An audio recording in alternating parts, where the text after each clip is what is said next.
Bien, nous allons revenir donc à la lettre de contestation des militants de l'ANC. Alors, aux contestataires,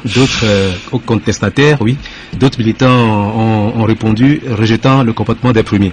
Alors, on a le sentiment que l'ANC est devenue finalement la cour du roi pété où tout le monde fait ce qu'il veut, c'est bien cela? Non, pas du tout. Ça veut dire que l'ANC existe, que le débat démocratique est là. Ça veut dire que l'ANC fonctionne avec plusieurs fédérations. Mais apparemment, les militants ne connaissent pas les statuts qui régissent le parti. Et ça, c'est la faute à vous, les dirigeants? Non, ils ont le devoir. Ils ont le devoir de lire les statuts. Vous savez, moi, je ne vais pas ici, devant vous, me mettre à dire tel a fait bien, tel a fait mal. Si je veux, j'ai les arguments pour le faire, mais pas devant vous. À l'interne, je le dirai. Je suis le président du parti et garant de la cohésion du parti. Je ne dois pas critiquer les uns et donner raison aux autres. Vous avez vu, je vous dis, il y a des gens qui contestent. Il y a d'autres qui ne sont pas d'accord avec eux. Ça témoigne de la vitalité de l'ANC qui a 105 à 108. On est en train de obsédé par le fait que le travail soit facile.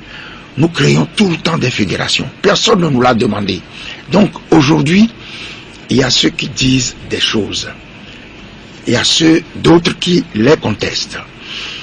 Et moi je dis, nous appuyons sur les statuts du parti, en nous donnant le temps, nous allons régler ce problème, pas sous la pression de qui que ce soit, mais à notre rythme, parce que nous avons beaucoup de choses à affronter.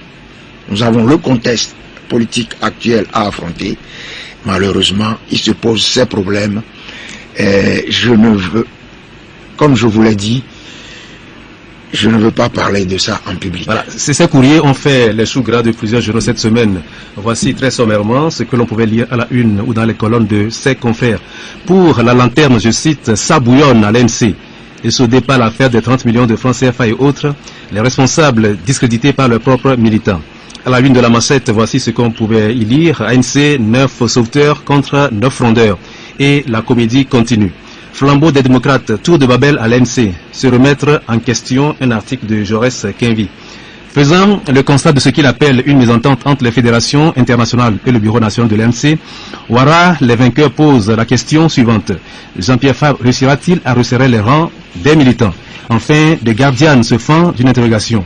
Jean-Pierre Fabre est frappé par le syndrome Gilles-Christ Olympio. Une dernière question avant de passer à autre chose, Monsieur le Président. Je vous refile la question. Vous n'allez quand même pas, je vais au moins dire une phrase. Je vous refile la question posée par le gardien. Jean-Pierre Fabre frappé par le syndrome Gilles-Christ Olympio? Je ne sais pas ce que ça veut dire. Oui, ça veut dire qu'il y a des contestations qui risquent de faire exploser l'ANC.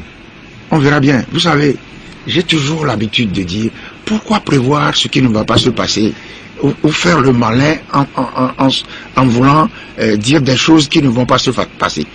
Je ne veux pas dire des choses parce que j'ai appris à être sage. Je ne veux pas dire des choses. Ceux qui écrivent, vous croyez que ce sont nos amis? Non, ce ne sont pas nos amis. Ce sont des gens qui ont laissé des situations se créer alors qu'ils auraient pu donner des avis objectifs. Vous savez, un de nos problèmes, c'est chacun donne des leçons à l'autre, en oubliant les difficultés qu'il y a à faire fonctionner un parti.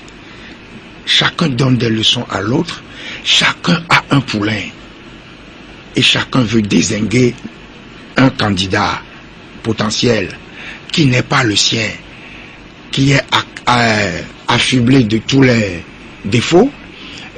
On écrit beaucoup de choses. Vous savez, j'ai dirigé 2 journaux dans ma vie, dans une vie antérieure. Je ne me suis jamais amusé à diffamer, à calomnier, comme c'est aujourd'hui l'habitude. Donc, vous ne trouvez pas normal que les journaux quand même s'interrogent un peu sur ce qui se passe par rapport à ce courrier-là que... Non, ils s'interrogent, oui. Sur ce ton moqueurs ou des choses, le syndrome Gilles Christ, je ne sais pas ce que c'est. Moi, nous, on était dans un parti. Le président du parti a décidé d'aller signer un accord sans nous prévenir et nous sommes partis. C'est aussi simple que ça. Il n'y a pas de syndrome ou de pas syndrome. Il y a simplement un parti, l'organe de décision, c'est le bureau national. Si le président fait autre chose sans l'accord du bureau national, ben, il met le parti en danger et nous avons utilisé notre droit d'aller créer un autre parti. Et ça déplaît énormément. Ça déplaît. Nous essayons d'être honnêtes. Je dis ceci. Toute tentative de déstabilisation d'un parti sérieux, rigoureux, intègre, va se heurter, fracasser sur le roc de l'intégrité morale. Parce que, contrairement à ce que les gens pensent, je dis, la morale a sa place en politique. Les gens pensent que la fin justifie les moyens, on peut mentir, on peut faire ce qu'on veut. Vous mentirez, peut-être, mais ça ne durera pas. Vos mensonges vous rattraperont.